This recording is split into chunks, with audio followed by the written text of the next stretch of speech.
Hello guys.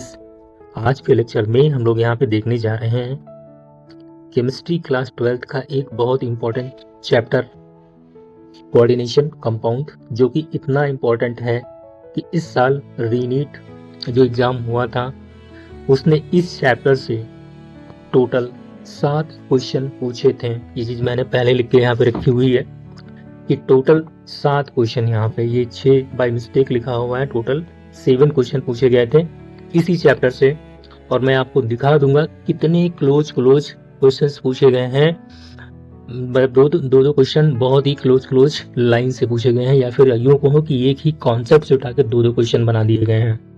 ठीक है, तो ये चैप्टर कितना इंपॉर्टेंट गाइस है, इस बात से आप अंदाजा लगा सकते हो कि इस साल नीट में 7 क्वेश्चन पूछे गए हैं। मतलब टोटल 28 मार्क्स का ये जो पेपर है रीनीट का, उसमें से 28 मार्क्स केमिस्ट्री के केवल और केवल इसी चैप्टर से पूछे गए हैं। कितना इंपॉर्टेंट है ये चीज़ तो आप लोगों ने देख ली होगी। और ये एक इस साल का बात नहीं है, ये गाइस हर साल ऐसा होता है कि इस टॉपिक से क्वेश्चन इतने बनते ही बनते हैं। ठीक है, तो क्यों ना इस चैप्टर को कम से कम 4 से 5 बार पढ़ के और number of question like JEE mains, ठीक है, जेईई मेंस के हो या जेईई एडवांस के हो, ठीक है, जेईई एडवांस, क्यों ना यहाँ से क्वेश्चन लगा एक बार कर लिए जाए। ठीक है, एनसीईआरटी के जो क्वेश्चंस हैं या एग्जाम्पलर साथ में जो आता है एनसीईआरटी का, वहाँ के क्वेश्चंस हैं। ठीक है, क्यों ना एक बार कर लिया जाए ताकि हमारी जो बेसिक पकड़ हमारी है वो इस पर स्ट्रांग हो जाए। इसके बाद में जो डिफरेंट टाइप की जो कोचिंग्स हैं, उनके जो टेस्ट पेपर वगैरह हैं, आप लोगों ने टेस्ट सीरीज तो जरूर ज्वाइन की होगी, तो वो क्यों ना कर ली जाए जिससे ये चीज़ और आसान हो जाए। तो आइए हम लोग इसी पे बात करने जा रहे हैं। ठीक है, कि कौन कौन से वो 7 क्वेश्चन थे और कहाँ से पूछे गए। तो गाइस देखो, एक तो यहाँ पे ये वर्नर थ्योरी से पूछा गया था। ठीक है, वर्नर थ्योरी से पूछा गया था, और वर्नर थ्योरी से ये नहीं पूछा गया कि प्राइमरी वैलेंसी या सेकेंडरी वैलेंसी क्या होती है। उन्होंने डायरेक्ट यहाँ पे क्वेश्चन पूछा था ये वाला, मैंने क्वेश्चन यहाँ लगा भी दिया है, आप लोग देख सकते हो। ठीक है, उन्होंने पूछा कि a 1:3 electrolyte in an aqueous solution. तो मतलब इनका कहने का मतलब ये है कि कौन सा ऐसा इसमें जो कोऑर्डिनेशन कंपाउंड है या कॉम्प्लेक्स है जो 1:3 के रेशियो में टूटेगा। तो देखो गाइस, ये वाला जब टूटेगा पहला वाला, तो ये 1 और 1 के रेशियो में टूटेगा, क्योंकि क्लोरीन देखो एक ही बार यहाँ पे है, जबकि हमें 3 क्लोरीन वाला चाहिए। ये वाला जब टूटेगा गाइस, तो ये 1:2 के रेशियो में टूटेगा।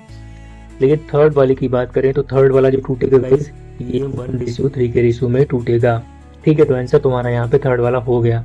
अब मैं आपको लाइव दिखा देता हूँ ये क्वेश्चन कहाँ से उठाया गया। ये देखो, यहाँ पे तोड़ के दिखाया गया इस टाइप से। ठीक है, 1:3 रेशियो के इलेक्ट्रोलाइट्स में, जबकि यहाँ पे आप देख सकते हो तो ये 1:2 है, यहाँ देखोगे तो ये 1:1 है, यहाँ देखोगे तो ये 1:1 है। समझ में आया कितना इंपॉर्टेंट है। और ये वर्नर थ्योरी जो है गाइस, ये पूरी थ्योरी आपको अच्छे से पता होनी चाहिए इसके बारे में।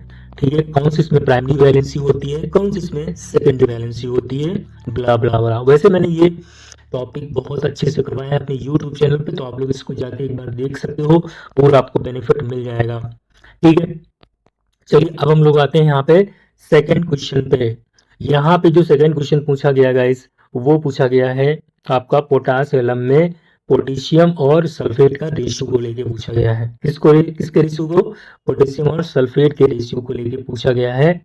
तो गाइस यहाँ से आप देख सकते हो, ये देखिए पोटास एलम, ये देखिए पोटास एलम, यहाँ पे आप आराम से इस फॉर्मूले को देखिए, इस फॉर्मूले को उठा के क्वेश्चन बना दिया। यहाँ पे आपको साफ साफ लग रहा है कि पोटेशियम हमारा 1 है, जबकि सल्फेट हमारे यहाँ पे 2 है, तो रेशियो क्या बनेगा? 1:2। तो आंसर आप यहीं से एग्जैक्ट निकाल सकते हो गाइस, ये हमारा आंसर क्या हो जाएगा? 1:2 का आंसर हो जाएगा। ये फॉर्मूला होता है पोटासियम का। क्लियर है? K2SO4.Al2SO4 का होल थ्रेस .24H2O। ये जो फॉर्मूला यहाँ पे दिया है, ये एम्पेरिकल फॉर्मूला दिया है। ये कौन सा फॉर्मूला दिया है? एम्पेरिकल। आंसर तो आपका इससे भी आ सकता है, लेकिन ये वाला फॉर्मूला आप लोग याद रखिए। ठीक है, K2SO4.Al2SO4 का। तो गाइस कितने क्वेश्चन हो गए अभी तक?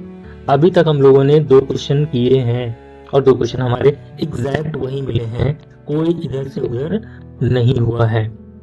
प्रोसीड करते हैं अपने क्वेश्चन नंबर 3 पे।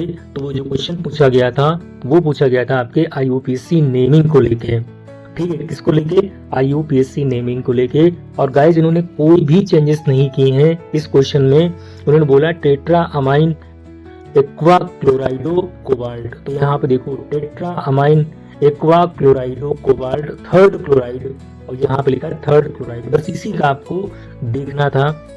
और ये देखिए आप, ये बना हुआ है वो स्ट्रक्चर, ये ठीक है, ये स्ट्रक्चर यहाँ पे बनी हुई है, यहाँ पे आप देख सकते हो। ये हमारे 3 क्वेश्चन हो गए। मैं आपको पूरा लाइव दिखा रहा हूँ यहाँ पे कि जो क्वेश्चन पूछे गए वो NCERT से पूछे गए हैं, और NCERT को छोड़ के कुछ भी नहीं पूछा गया। और टोटल कितने क्वेश्चन पूछे गए, 7 क्वेश्चन पूछे गए हैं। अब हम लोग आते हैं अपने चौथे क्वेश्चन के ऊपर। चौथा क्वेश्चन गाइस यहाँ पे ये है, the complex which has facial and meridional isomer, मतलब फैक और मर आइसोमर के बारे में ये पूछ रहा है आपसे। इसके बारे में, फैक और मर के बारे में। तो डायरेक्ट गाइस यहाँ पे देखो ये वाला एग्जांपल लिखा भी यहाँ पे है, फेसियल और मेरिडोनियल, ठीक है, यहाँ पे दिया हुआ है। ये दोनों आइसोमर यहाँ पे दिए हैं, आप देख सकते हो, ठीक है।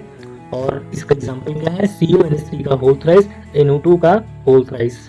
क्लियर है, मतलब ये ऐसे ऑक्टाहेड्रल कंपाउंड बनाएंगे जिनका फॉर्मूला जो होगा वो Ma3, ठीक है, और क्या होगा B3।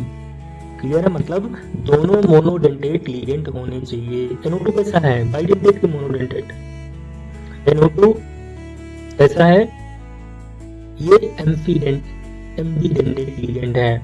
कैसा लिगेंड है, एम्बीडेंट लिगेंड है। अब इसके बारे में थोड़ा सा आप लोग पढ़ लीजिए, यहाँ पे ये वो लिखी हुई है, another type of geometrical isomerism occurs in octahedral coordination entity या फिर type Ma3B3 like CONH3 और NO2.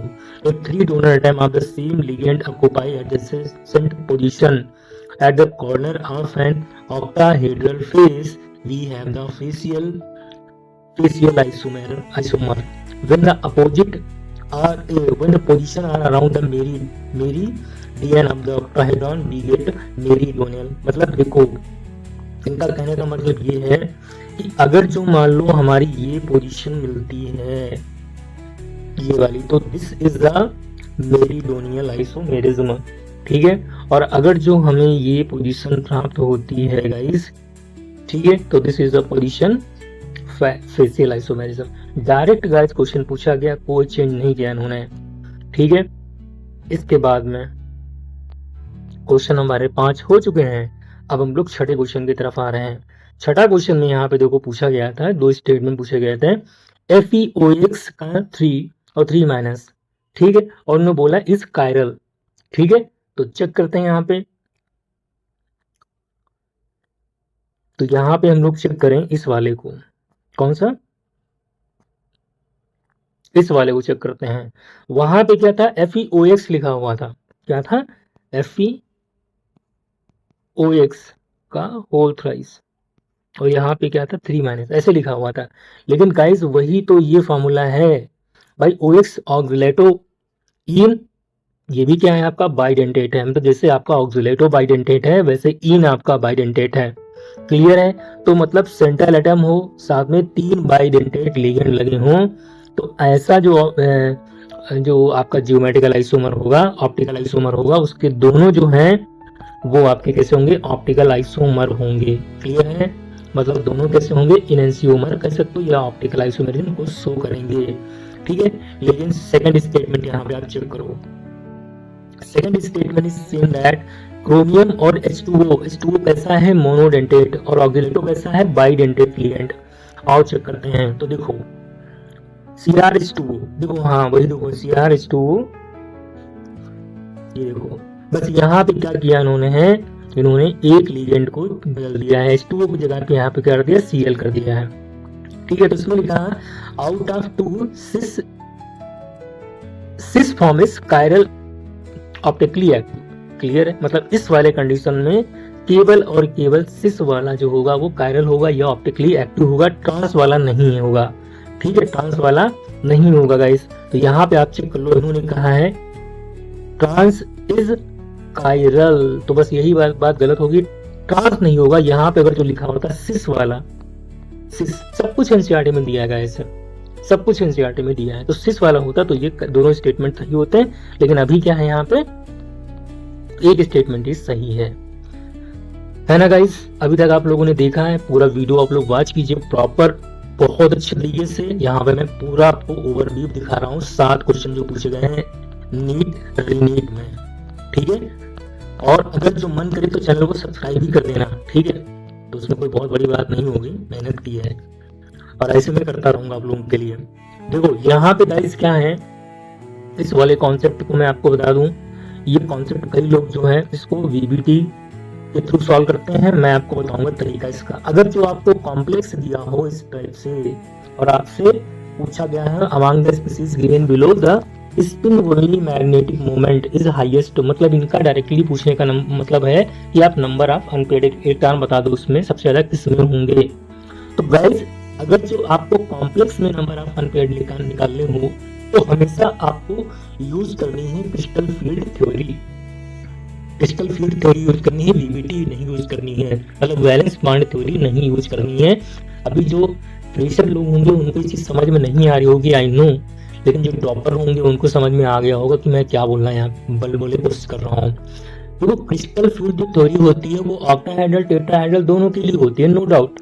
वैलेंस बॉन्ड थ्योरी भी दोनों के लिए होती है, लेकिन अगर जो आपको क्लियर एग्जैक्ट बिना एक्सेप्शन के अनपेड इलेक्ट्रॉन निकालने हैं ना, तो जो सीएफटी थ्योरी होती है क्रिस्टल फील्ड थ्योरी, ये बैलेंस बॉन्ड थ्योरी के ऊपर डोमिनेट करती है, क्योंकि यहाँ कोई एक्सेप्शन नहीं मिलेगा। क्रिस्टल फील्ड थ्योरी में कोई एक्सेप्शन नहीं मिलता है, लेकिन इसमें आप जो है फंस जाओगे, कहीं कहीं पे आपको अनपेड इलेक्ट्रॉन नहीं बता पाओगे कितने अनपेड इलेक्ट्रॉन इसमें होने चाहिए, क्योंकि फिलिंग ही नहीं कर पाओगे आप लोग। तो मैं आपसे कहूंगा कि इसको आपको कैसे सॉल्व करना है। Crystal field theory octahedral complex की मैंने अपने चैनल पे वीडियो अपलोड किया, आप लोग एक बार चेक कर लेना। चलिए आगे देखते हैं। ये देखो स्प्लिटिंग यहाँ दिखाई गई है ऑक्टाहेड्रल कंपाउंड की, ठीक है। ये डी ब्लॉक है, यहाँ से यहाँ पे 2 EG के ऊपर चले जाते हैं और T2G के नीचे मैंने पूरा एक्सप्लेन करके रखा हुआ, एक बार आप लोग पढ़ लेना।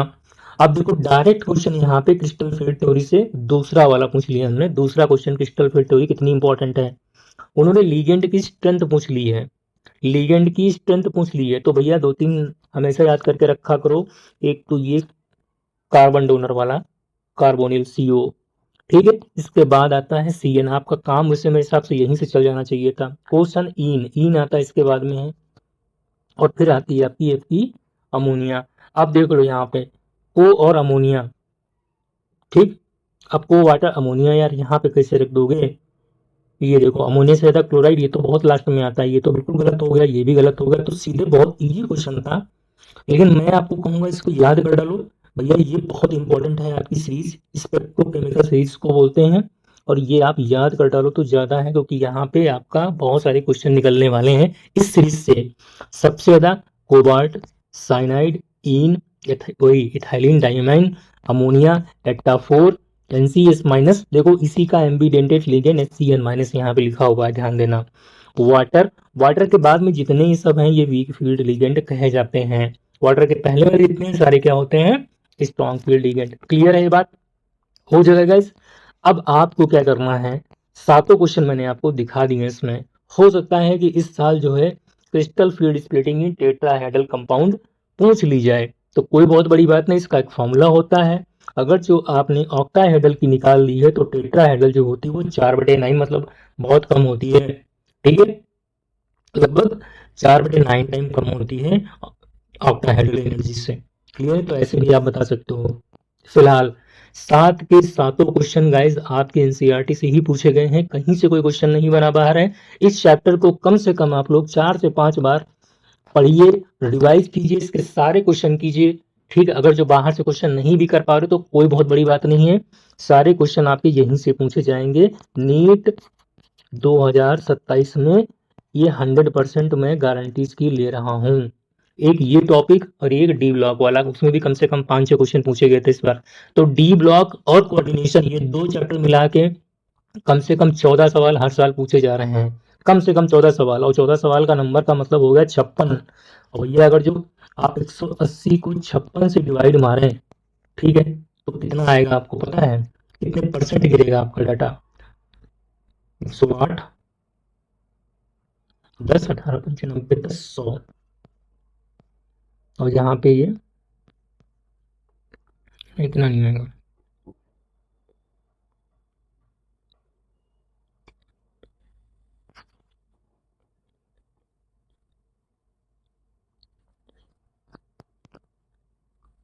ठीक है, मतलब डेटा आप लोग निकाल लेना, कोई दिक्कत नहीं, जल्दबाजी नहीं है इसमें है। अब आप देख सकते हो 56 नंबर का टोटल आ रहा है। ठीक है, और 56 नंबर यार कम नहीं होते हैं, बहुत नंबर हो गए हैं। तो 2 चैप्टर पढ़ के वो 56 नंबर आ रहे हैं, तो इस चैप्टर दोनों चैप्टर को कम से कम 8 बार तो पढ़ ही डालो यार। डॉक्टर बनने जा रहे हो, इतना तो सीरियस हो गए नीट के लिए, कम से कम 8 बार पढ़ डालो इन दोनों चैप्टर को। 56 नंबर आपके 2 चैप्टर कवर कर रहे हैं 45 में से, मतलब 45 क्वेश्चन में से आपके 14 क्वेश्चन तो यहीं से आ रहे हैं, बाकी आपके कितने बचे, 31 क्वेश्चन आपके ऑर्गेनिक भी वेटेज उठाता है, फिजिकल भी वेटेज उठाता है। तो फिजिकल और अगर जो आपने ऑर्गेनिक अच्छी कर ली और ये 2 चैप्टर अच्छे कर लिए, भाई पढ़ने की जरूरत ही नहीं पड़ेगी, पढ़ने की नीड नहीं पड़ेगी। आप और आपको सिर्फ ऑर्गेनिक पढ़ लीजिए अच्छे तरीके से, इसके बाद में ये 2 टॉपिक, देन इसके बाद में जो आपका एक चैप्टर आता है वो फिजिकल केमिस्ट्री, वो तो ईजी होती है, फार्मूला बेस्ड होती है। ठीक है, इतना कर लो, कम से कम 40 प्लस आपके क्वेश्चन फंसेंगे इन्हीं 3 टॉपिक से। ठीक है, इनऑर्गेनिक नहीं करोगे तब भी। चलिए मैं ऑर्गेनिक का इसके बाद में लेके आऊंगा, कहाँ से कौन क्वेश्चन फंसा हुआ है, लेकिन मैंने आपको जो बताना था मैंने बता दिया, बहुत इंपॉर्टेंट चीजें बता दी मैंने आपको। लाइक तो बनता ही, तो लाइक कर देना। ठीक है, मिलते हैं नेक्स्ट वीडियो में। और हाँ, एक अनाउंसमेंट मैं करूंगा, ठीक है, आने वाले अपकमिंग वीडियो में आप लोग चैनल पर जरूर बने रहिए। बिग अनाउंसमेंट होगा आप लोगों के लिए, आपके बेनिफिट के लिए, मतलब समझ रहे हो, गिव अप होगा कुछ ना कुछ। तो मिलते हैं फिर नेक्स्ट वीडियो में, तब तक के लिए बाय।